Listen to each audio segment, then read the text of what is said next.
तेरी उंगली पकड़ के चला, ममता के आंचल में पला। माँ हो मेरी माँ, मैं तेरा लाडला। माँ ओ मेरी माँ, मैं तेरा लाडला। तेरी उंगली पकड़ के चला, ममता के आंचल में पला। माँ ओ मेरी माँ, मैं तेरा लाडला। प्यारे भाइयों एवं बहनों, मैं हूं विकास और आप देख रहे हैं आपका YouTube चैनल वेदांत जी। तो चलिए दोस्तों, आज का हम लोग क्लास शुरू करते हैं। तो पिछले क्लास में हम लोगों ने पढ़ा था मौर्य साम्राज्य। आज हम लोग मौर्य साम्राज्य के अंतर्गत ही मौर्य साम्राज्य पार्ट 2 पढ़ेंगे, जिसमें मुख्य रूप से आज हम लोग मौर्य प्रशासन के बारे में जानेंगे कि उस समय जो मौर्य प्रशासन होता था वो किस प्रकार से इसका संचालन होता था, इसके बारे में हम लोग आज पढ़ेंगे। तो चलिए शुरू करते हैं। तो शुरू करने से पहले हम लोग ये जान लेते हैं राजा। सबसे पहले तो उस समय राजा हुआ करता, तो राजा के बारे में हम लोग जानते थे। उस समय तक भारत की जो राजनीतिक स्थिति थी ये काफ़ी अच्छी हो गई थी। उस समय तक राजनीतिक संगठन काफ़ी मजबूत हो गया था। जितने भी प्रकार की शक्ति अधिकार थे ये सभी राजा के पास सुरक्षित हो गए थे, यानी राजा सर्वशक्तिशाली हो गया था। इनके पास सारी शक्तियाँ एवं अधिकार हो गए थे। एक यहाँ आता है उपधा परीक्षण। ये उपधा परीक्षण क्या होता था कि मंत्री जो मुख्य मंत्री, प्रधानमंत्री होते थे या पुरोहित होते थे, प्रमुख अधिकारी होते थे, इसके चरित्र की नियुक्ति से पहले इसके चरित्र की काफ़ी जांच परख हुआ करता था। इसी को क्या कहा जाता था? तो उपधा परीक्षण कहा जाता था। अब चलिए आगे बढ़ते हैं। राज्य का सप्तांग सिद्धांत। देखिए, राज्य का सप्तांग सिद्धांत ये परीक्षा में यहाँ से दरोगा के एग्ज़ाम में हो या PCS के एग्ज़ाम हो, यहाँ से क्वेश्चन एक बन जाता है, पूछ भी दिया जाता है कि सप्तांग सिद्धांत के अंतर्गत, अब दे देगा क्वेश्चन क्या कि सप्तांग सिद्धांत के अंतर्गत कौन नहीं आते हैं, ऐसा क्वेश्चन पूछ देता है। तो देखिए, राज्य के सप्तांग सिद्धांत के अंतर्गत क्या क्या आ जाते हैं, यानी कि 7 प्रकार के सिद्धांत। 7 प्रकार के सिद्धांत में क्या क्या आ जाते हैं? तो राजा, अमात्य, जनपद, दुर्ग, कोष, दंड एवं मित्र। आप लोग ऐसे याद कर लीजिएगा। राजा, राजा के बाद अमात्य, उसके बाद जनपद, राजा, अमात्य, जनपद, दुर्ग, कोष, दंड एवं मित्र। तो राज्य का सप्तांग सिद्धांत के अंतर्गत यही आ जाते हैं। यहाँ से क्वेश्चन भी बन जाता है, तो आप लोगों को अच्छी तरीके से ये याद हो गया होगा। अब देखिए, इसमें सप्तांग सिद्धांत जो कि ये कौटिल्य ने दिया था। चंद्रगुप्त मौर्य के जो प्रधानमंत्री थे, कौन थे? चंद्रगुप्त मौर्य के जो प्रधानमंत्री थे ये, उनका नाम क्या था? कौटिल्य था, चाणक्य था। उन्हीं ने ये सप्तांग सिद्धांत दिया था, राज्य का सप्तांग सिद्धांत दिया था। ये सप्तांग सिद्धांत में सबसे अधिक महत्वपूर्ण कौन है? तो राज्य के सप्तांग सिद्धांत के अंतर्गत सबसे अधिक महत्वपूर्ण राजा होता है। अब देखिए, यहाँ उस समय राजा की सहायता के लिए, सम्राट की सहायता के लिए कुछ मंत्री परिषद हुआ करता था, अभी भी होता है।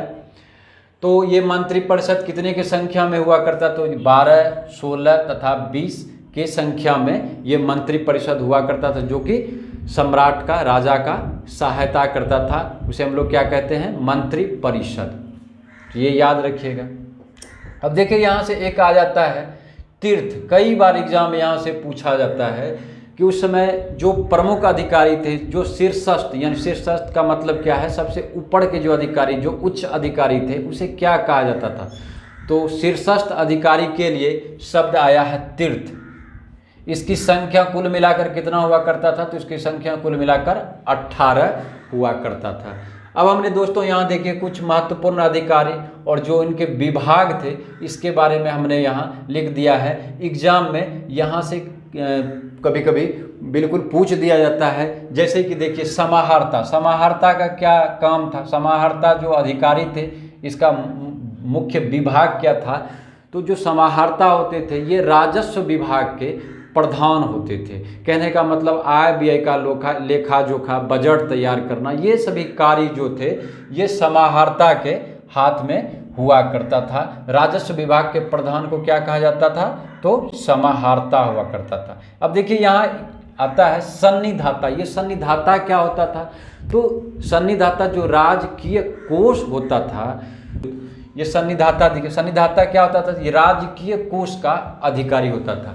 हमने यहाँ एक साथ इसे लिख दिया है ताकि आपको यहाँ से कन्फ्यूजन ना हो। कभी कभी आप पढ़ लीजिएगा समाहर्ता राजस्व विभाग का प्रधान, कभी कभी क्वेश्चन में क्या दे देगा सन्निधाता, तो कंफ्यूज करने का कोशिश करता है यहाँ पे। तो आपको यहाँ कंफ्यूज नहीं होना है। समाहर्ता का क्या काम था, तो समाहर्ता राजस्व विभाग के प्रधान हुआ करते थे। सन्निधाता क्या होता था, तो सन्निधाता राजकीय कोष के अधिकारी होते थे। चलिए अब आगे बढ़ते हैं। प्रदेष्टा, ये प्रदेष्टा क्या था, तो प्रदेष्टा जो था ये फौजदार न्यायालय का न्यायाधीश होता था। अब आते हैं प्रशासता। ये प्रशासता क्या, तो ये राजकीय कागज को सुरक्षित रखने वाले अधिकारी होते थे। यहाँ देखिए दोस्तों कंफ्यूज नहीं होइएगा, ये प्रदेष्टा क्या होता था, फौजदार न्यायालय का न्यायाधीश। प्रशासता क्या होता था, तो ये राजकीय कागज को सुरक्षित रखने वाले अधिकारी होते थे। इसको हम लोग एक साथ याद करेंगे। अब आगे बढ़ते हैं। अटविक, ये अटविक क्या था, तो ये अटविक वन विभाग के प्रमुख अधिकारी होते थे, उसे क्या कहा जाता था, अटविक कहा जाता था। अंतपाल, ये अंतपाल क्या होता था, तो अंतपाल जो सीमावर्ती जो राज्य का जो सीमा होता था, सीमावर्ती क्षेत्र में जो दुर्ग हुआ करता था उसके रक्षक को हम लोग क्या कहते थे, अंतपाल कहते थे। अब चलिए दोस्तों हम लोग यहाँ से आगे बढ़ते हैं। तो पिछले क्लास में हम लोगों ने पढ़ा था कि पूरे राज्य को जो है जो भी साम्राज्य था उसे प्रांत में बांटा गया और प्रांतों की संख्या कितनी थी, 5 थी। तो आप लोगों ने पढ़ा था प्रांतों की संख्या 5 क्या क्या थी, तो उत्तरापथ था, उत्तरापथ की राजधानी कहाँ थी, तो तक्षशिला। दक्षिणापथ स्वर्णगिरी, अवंती, उज्जैन। कलिंग की राजधानी कहाँ थी, तोसली। तो हम लोगों ने 5 प्रांत को पिछले क्लास में पढ़ा था और 5 प्रांत क्या कहलाते थे, 5 प्रांत को चक्र कहा जाता था।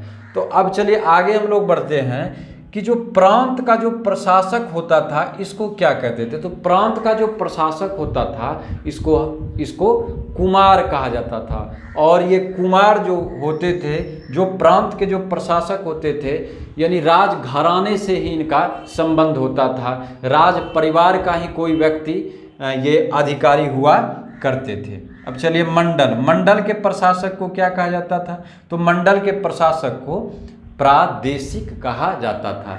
ये मंडल आधुनिक समय में जैसे आधुनिक समय में आजकल हम लोगों के जो आधुनिक समय है, आधुनिक समय में जैसे कमिश्नरी होता था, तो उस समय क्या ये होता था, मंडल होता। मंडल के प्रशासक को क्या कहा जाता था, प्रादेशिक कहा जाता था। जिला के प्रशासक को क्या कहा जाता था, तो जिला के प्रशासक को स्थानिक कहा जाता। देखिए कभी कभी यहाँ से एग्जाम में देखिए पूछ भी देता है कि जिला के प्रशासक क्या कहलाते थे, तो स्थानिक कहलाते थे। 10 ग्रामों का जो प्रधान होता था, 10 गांवों का जो मुख्य होता था उसे गोप कहा जाता था। 10 ग्रामों के प्रधान को गोप कहा जाता था और जो ग्राम के जो मुख्य होते थे उसको ग्रामिक कहा जाता था। चलिए याद हो जाएगा यहाँ से दोस्तों। प्रांत के प्रशासक वही होते थे जो राजघराने से जिनका संबंध होता था, उसे क्या कहा जाता था, तो कुमार कहा जाता था। मंडल के प्रशासक जो आधुनिक कमिश्नरी हम लोग कहते हैं उसे क्या कहा जाता था, तो प्रादेशिक कहा जाता था। जिला के प्रशासक को क्या कहा जाता था, जिला के प्रशासक को स्थानिक कहा जाता था। जो 10 गांवों का प्रधान होता था उसे क्या कहा जाता था, तो उसे गोप कहा जाता था। और गांव के जो मुख्य होते थे उसे क्या कहा जाता था, ग्रामिक कहा जाता था। तो चलिए दोस्तों हम लोग अभी यहाँ से आगे बढ़ेंगे। अब सैन्य प्रबंध के बारे में हम लोग बात करेंगे। जो सेना का जो मुख्य प्रबंधन होता था ये किस प्रकार से था। तो सेना का सबसे बड़ा अधिकारी जो होता था उसे सेनापति कहा जाता था। नौसेना के प्रधान को नवाध्यक्ष कहा जाता था। देखिए यहाँ से ये सब बिंदु पे मुख्य रूप से ध्यान देना है विद्यार्थियों को, क्योंकि यहाँ से एग्जाम में पूछ भी दिया जाता था कभी कभी एग्जाम में। नौसेना का प्रधान क्या कहलाता था, तो नवाध्यक्ष। अब न्याय व्यवस्था की बात करेंगे तो साम्राज्य का जो सर्वोच्च न्यायाधीश हुआ करता था ये सम्राट ही हुआ करता था। हमने पहले भी यहाँ कह दिया कि सम्राट के हाथों में समस्त अधिकार एवं शक्तियाँ था। न्यायालय 2 भागों में विभाजित था। न्यायालय जो था वो 2 भाग में विभाजित था।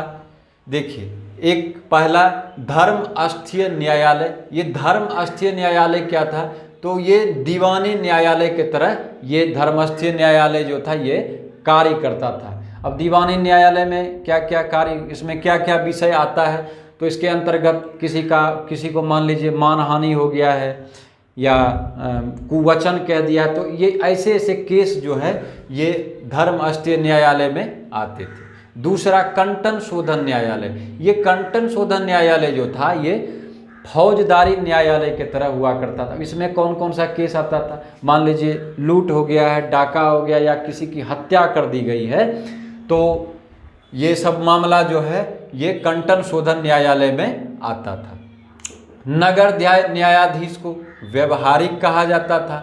जनपद न्यायाधीश को रज्जुक कहा जाता था। अब देखिए यहाँ से कई बार एग्जाम में पूछ दिया गया है कि नगर न्यायाधीश को क्या कहा जाता, तो व्यवहारिक एग्जाम में यहाँ से पूछ दिया जाता है, तो ये सब बिंदु पे ध्यान देना है। जनपद न्यायाधीश को क्या कहा जाता, तो रज्जुक कहा जाता था। अब चलिए आगे हम लोग बात करेंगे गुप्तचर विभाग।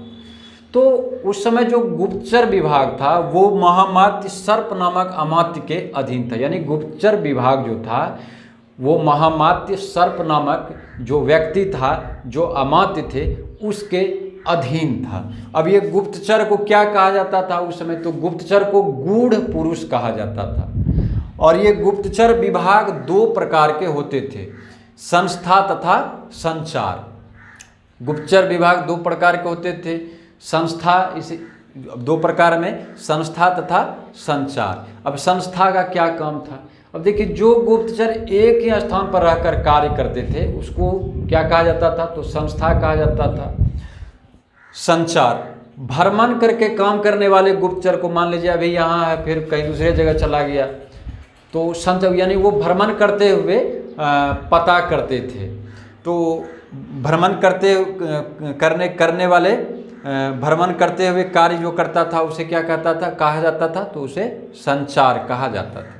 देखिए रक्षिण, ये रक्षिण क्या होता था, तो ये साधारण पुलिस हुआ करता था जो कि शांति व्यवस्था कायम करने का उत्तरदायित्व इनके हाथों में थी। इसे क्या कहा जाता था, रक्षिण कहा जाता था। चलिए अब आगे बढ़ते हैं हम लोग। अब आर्थिक स्थिति की बात करते हैं कि मौर्य साम्राज्य में आर्थिक स्थिति कैसी थी। तो आर्थिक स्थिति जो थी ये आय का जो प्रमुख स्रोत था वो मुख्य रूप से कृषि था। कृषि से ही आय का प्रमुख स्रोत था। अब देखिए कभी कभी यहाँ देखिए यहाँ बिना वर्षा की होने वाले जो खेती होती थी, यानी ज़्यादा वर्षा भी नहीं दिया, कम वर्षा भी पड़ा तो काम चल गया, तो बिना वर्षा की जिस भूमि पे अच्छी खेती होती थी उसे अदेव मातृक कहा जाता था। सरकारी भूमि को क्या कहा जाता था, तो सरकारी भूमि को सीता भूमि कहा जाता था। अब देखिए यहाँ आगे बलि, कब बहुत बार देखिए यहाँ एग्जाम में पूछ देता है बलि क्या है, तो यहाँ कंफ्यूज नहीं होना है। तो बलि जो था ये एक प्रकार का कर होता था जो कि जनता स्वेच्छा से अपने राजा को प्रदान करते थे, उपहार प्रदान करते थे, उसी को क्या कहा जाता था, बलि कहा जाता था। हिरण्य, ये हिरण्य क्या होता था, तो नकद रूप से जो टैक्स लिया जाता था, कर लिया जाता था, उसी को क्या कहा जाता था, हिरण्य कहा जाता था। भूमि, अब उस समय जो टैक्स हुआ करता था भूमि कर, यानी जो खेती होता था उसका क्या टैक्सेस क्या लिया जाता, उसका कर क्या होता था, तो भूमि कर उपज का 1/6 भाग से 1/4 भाग तक हुआ करता था। एग्रोनोमी अब देखिए एग्रोनोमोई क्या था, तो ये मार्ग निर्माण अधिकारी उस समय हुआ करते थे, एग्रोनोमोई। चलिए अब आगे बढ़ते हैं, यहाँ से सामाजिक स्थिति के बारे में बात करते हैं। ब्रह्मदेय, ये ब्रह्मदेय क्या था, तो पुरोहितों को दान में देने वाली भूमि, जो दान में दे दिया जाता था उस भूमि को क्या कहा जाता था, ब्रह्मदेय कहा जाता था। उस समय मौर्यकालीन जो समाज था ये 7 भागों में बटा हुआ था। ये 7 भाग क्या थे, यहाँ से भी कई बार एग्जाम में पूछ दिया जाता है। तो समाज को 7 भागों में बांटा था, तो समाज 7 भाग में बांटा था। तो ये क्या क्या था, तो देखिए दार्शनिक, किसान, अहीर, कारीगर, सैनिक, निरीक्षक तथा सभासद। इसको एक बार और से पढ़ेंगे, दार्शनिक, किसान, अहीर, कारीगर, सैनिक, निरीक्षक तथा सभासद। ये मौर्यकालीन समाज 7 भागों में बटा हुआ था। वेश्यावृत्ति अपनाने वाले को रूपा जीवा कहा जाता था। और उस समय जो शिक्षा का प्रधान केंद्र था वो तक्षशिला था। चलिए आगे बढ़ते हैं। अंतिम मौर्य शासक कौन हुए, तो अंतिम मौर्य शासक बृहद्रथ हुए। अब देखिए एग्जाम में ना कभी कभी यहाँ से शिलालेख के बारे में पूछ दिया जाता है कि प्रथम शिलालेख में किस चीज़ का वर्णन किया गया। तो यहाँ से हम लोग कुछ जो मुख्य शिलालेख हैं इसके बारे में हम लोग थोड़ा सा जान लेते हैं, 3-4 जान लेते हैं, तो इन्हीं में से कोई एक पूछ दिया जाता है। प्रथम शिलालेख में पशु बलि का निंदा किया गया है। दूसरा शिलालेख में मनुष्य एवं पशु दोनों के लिए चिकित्सा का व्यवस्था किया गया है। तीसरा शिलालेख में अधिकारी को आदेश दिया गया है कि वो प्रत्येक 5 वर्ष में क्षेत्र के दौरे पे जाएं और धार्मिक नियमों का पालन करें। अब देखिए 5वां शिलालेख, इसके बाद हम लोग पढ़ेंगे। 5वें शिलालेख में धर्म महामात्रों की नियुक्ति के बारे में उल्लेख किया गया है। 13वां शिलालेख में कलिंग युद्ध का वर्णन किया गया है। देखिए यहाँ से 13वां शिलालेख, इसके बारे में बहुत बार पूछ दिया जाता है। 13वां शिलालेख में कलिंग युद्ध का वर्णन किसमें किया गया, तो कलिंग युद्ध का वर्णन 13वां शिलालेख में किया गया है। ये भी 2 बिंदु हमने यहाँ लिख दिया है। प्रथम पृथक शिलालेख, जो अलग से एक शिलालेख है, प्रथम पृथक शिलालेख में अशोक ने यह घोषणा किया है कि जितने भी मनुष्य हैं वो सभी हमारे अपने बच्चों के तरह हैं, संतान के तरह हैं। अशोक का 7वां शिल अभिलेख जो है ये सबसे लंबा है। तो चलिए दोस्तों, आज का क्लास आप लोगों को कैसा लगा कमेंट करके ज़रूर बताइए। चैनल पे अगर नए हैं तो चैनल को सब्सक्राइब करें, लाइक करें, कमेंट करें। जय हिंद।